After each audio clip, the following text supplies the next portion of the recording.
بەرنامەی تیڕۆجیژیانی پێغەمبەران.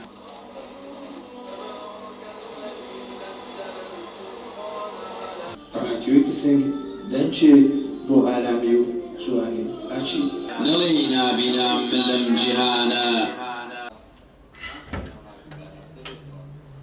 هەرکەس لەگەڵیان ڕۆژ بباتە سەر حەتمەن ئەینۆشێ ئەو ئاوی کەوسەر.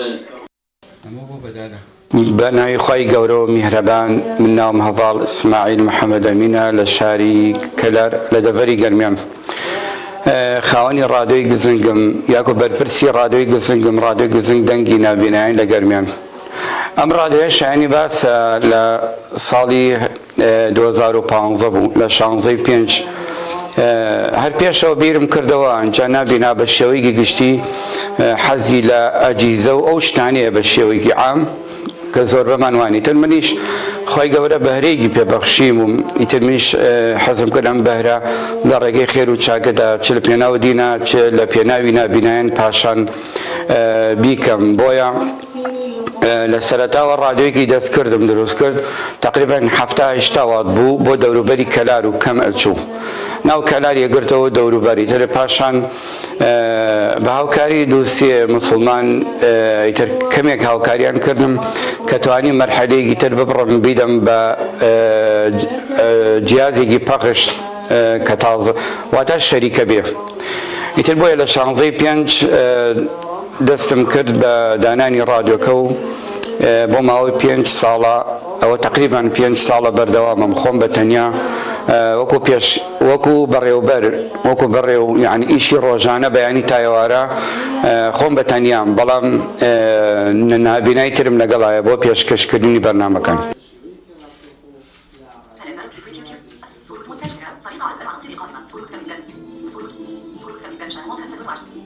بەرنامەکان ئەو بەرنامانەی کە یعنی پێک هاتووە لە کۆمەڵی شت.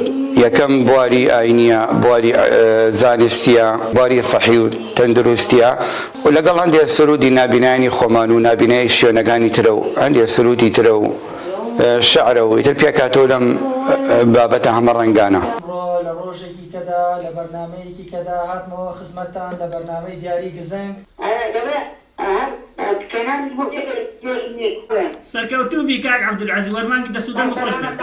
پێش هاتنی ئیسلام قەومێکی زەلول بووین، بەڵام بە هاتنی ئیسلام خوای گەورە بە عیزەتی کرد. ئێمە دوو جیازی کابراوەتی ئەوەی کە من کوردومە پێچێت بە چاوساق ئەوان نەتوانن، یعنی ئەومان کردووە بە بەدالە کە شتێکی زۆر بەسیط و ئاساییە. پاشان ئەستۆدیۆ هەموو شتێکمان تەنیا ئەم ژوورەیە ئەمەیە. ئەستۆدیۆمان نییە نەوەڵا هیچ وەکولایەنی مادی هیچ کەسێک هاوکاری ناکە بەداخەوە، بەڵام هاوکاریش کریا بێت زۆر کەم بوو، ئەوەندە کەم بووە کە بۆ هیچ نشکیاوە. من وەکو داوا ڕاستیم داوام چەند جار کردووە. ئێمە ئیشەکەمان وەکولایەنی خێرە و هەم دڵخۆشی نابینایەنیشە بەڕاستی. بۆیە من داواکەم لە ئەگەر بکرێت لە مسلمانان ئەوانەی کە دەوڵەمەندن، ئەو کەسانی ئەو لایەنانەی کە ئەتوانن هاوکاریمانیان بکردایە بەڕاستی ئێمە زۆر مەمنونیان دەبین، دوعای خێرمان بۆیان هەیە. لەگەڵ سینچی بەیاندا تا کاتی خۆراوە بوون گوێبیستی بەخشی بەرنامەکانمان بن لەسەر شەپۆڵی 93